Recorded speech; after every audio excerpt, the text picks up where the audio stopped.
Hello, hola, Guten Tag, Bonjour, Arte, podcast conducido por Graciela Echagüe, donde el arte se discute y se vive.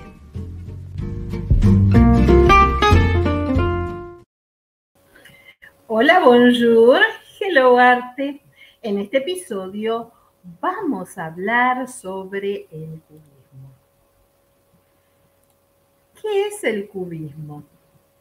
Este fue un movimiento artístico desarrollado entre 1907 y 1917 y fue creado por Georges Braque. Algunos dicen que Pablo Picasso no fue uno de los creadores, sino un continuador de este movimiento. El término cubismo fue acuñado por un crítico francés, Louis Bousel, y él mismo había bautizado también a los fauvistas, poniéndole el nombre de fieras o fauves. Y en el caso de Braque y sus pinturas de Lestat, Bousel dijo que era como una pintura compuesta por pequeños cubos y figuras geométricas. Y así se origina el concepto de cubismo. También existe el cubismo literario, que es otra rama que se expresa con poesías, con una estructura de forma y figuras o imágenes que ejemplifican este tema. La rima es opcional y no tienen una métrica específica ni se organizan versos. El cubismo representa la realidad mediante el empleo dominante de elementos geográficos, resultados del análisis y la síntesis, y es considerado como la primera vanguardia, ya que rompe con el último estatuto renacentista que estuvo vigente hasta finales del principio del siglo XX. En los cuadros cubistas desaparece la perspectiva tradicional y se trata de formas de la naturaleza por medio de figuras geométricas, con un fragmentado de líneas y superficies. Y se adopta así la llamada perspectiva múltiple, donde se representan todas las partes de un objeto en un mismo plano. La representación del mundo, en donde pasaba a no tener ningún compromiso con la apariencia de las cosas desde un punto de vista determinado, sino con lo que se sabe de esas cosas. A pesar de ser una pintura de vanguardia, los géneros que se pintan no son tan nuevos. En realidad son paisajes, retratos, naturalezas, pero se eliminan los colores sugerentes tan típicos del impresionismo y en lugar de ellos se utilizan tonos pictóricos apagados, los grises, verdes y marrones. El monocromatismo predomina en la primera época del cubismo y posteriormente se abrió un poco más la paleta de colores. El cubismo tuvo como centro neurálgico la ciudad de París y como el maestro y jefe de esta figura el español Pablo Picasso. Pero no todos opinan lo mismo. La historiografía señala el cuadro de las señoritas de Aviñón de Pablo Picasso, pintado entre 1906 y 1907, como el inicio del movimiento. Como precursores del cubismo se destaca la influencia de las esculturas africanas y las exposiciones retrospectivas de Georges Seurat y Paul Cézanne. En la primera década del siglo XX constituyen la primera vanguardia artística y entre ellos la obra de Cézanne, tanto en arte como escultura, predomina particularmente la africana. Todo ello no hubiera sido posible sin la aparición de la fotografía. Todo esto de la pintura con influencias de imágenes de África, el contacto con otras civilizaciones como un arte propio y distinto del europeo, porque a través de diversas exposiciones Picasso, por ejemplo, conoce la escultura ibérica y la africana y simplifican las formas con esto. Entonces, la fotografía representa la realidad visual de la manera más exacta que existe, más que la pintura. Entonces, libera a la pintura de la obligación de representar las cosas tal y como aparecen ante nuestros ojos.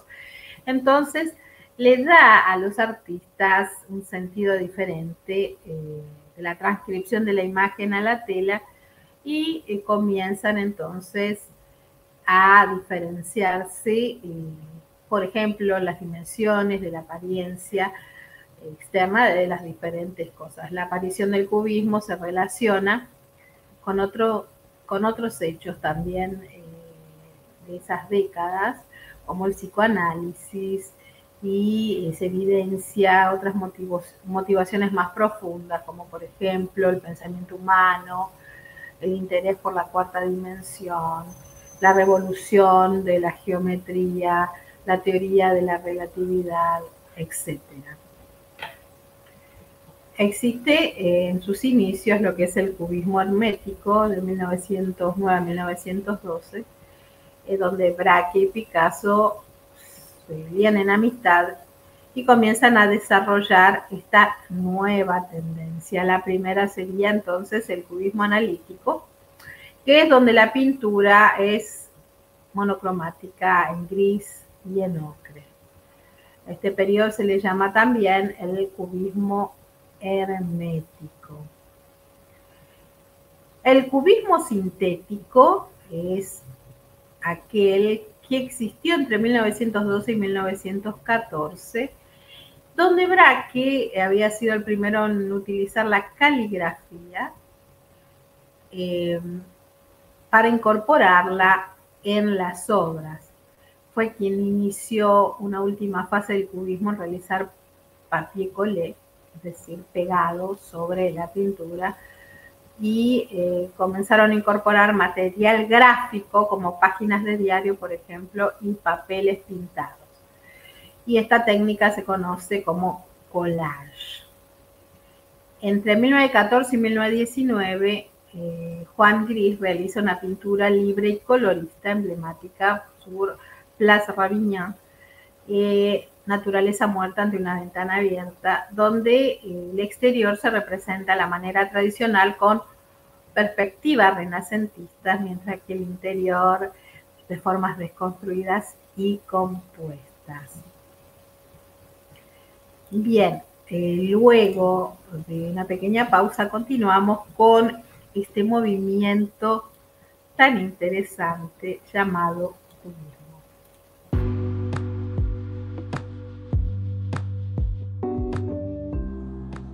Conservatorio Isadora Duncan, solidez, experiencia y calidad. Programas de estudio, asesoramiento pedagógico, administrativo e institucional. Exámenes anuales, capacitaciones.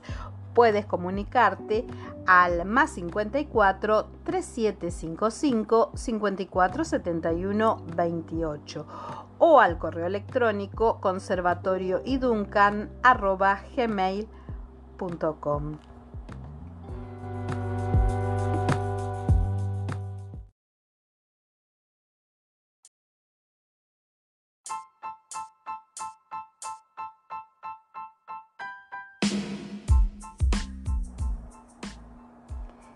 Hello Arte Podcast, Hello Arte TV, Hello Arte Magazine Digital.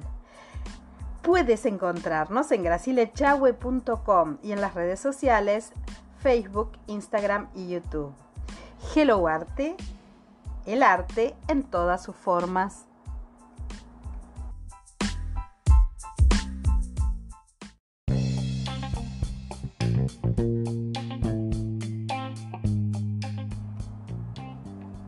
G-Dance Producciones es Literae, servicio de autopublicación y marketing.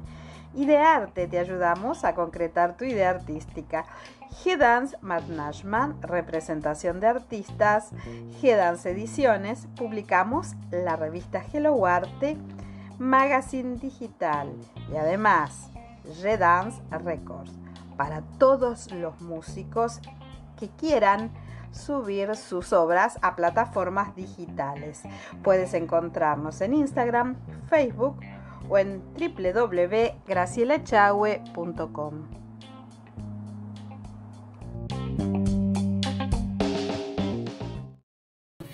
Y continuamos en Hello Arte Podcast. Vamos a hablar un poco cómo el cubismo también aparece, tiene influencia en otras artes, como por ejemplo repercute en la escultura a través de técnicas similares al collage del cubismo sintético. La escultura empieza a construirse con materiales de desecho, por ejemplo, y de un solo bloque.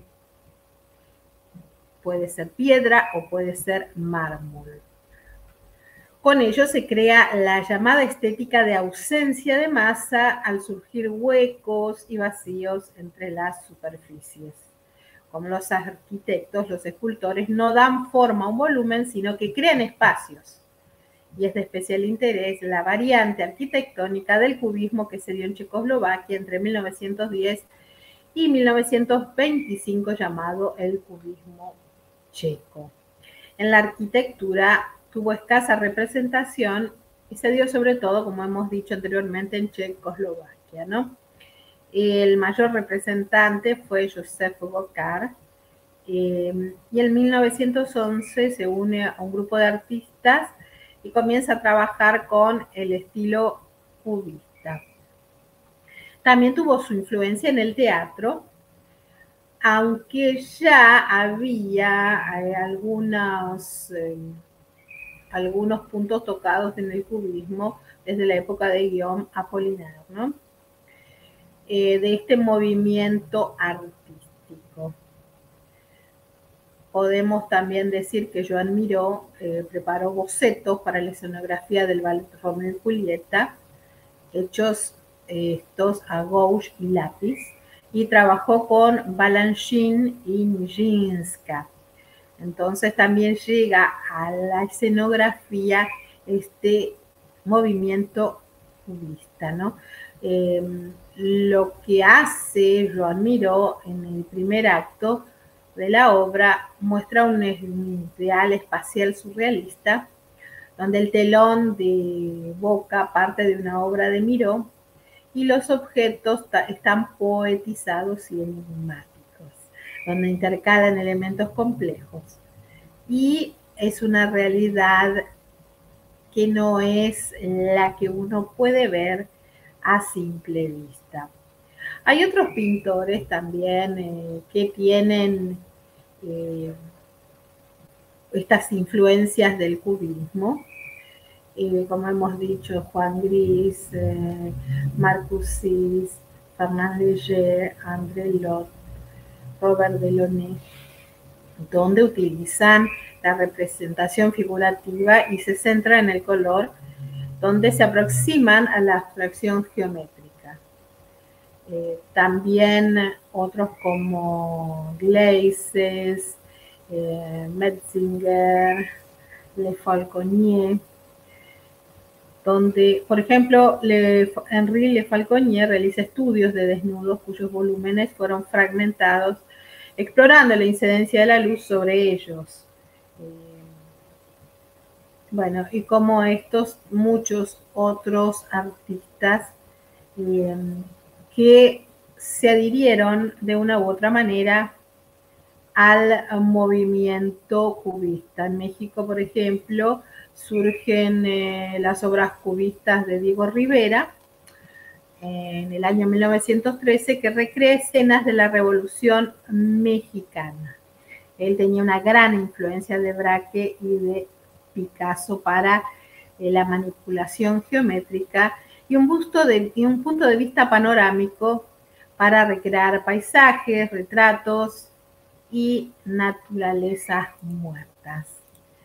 Bien, esto fue un gran resumen de lo que es el movimiento cubista.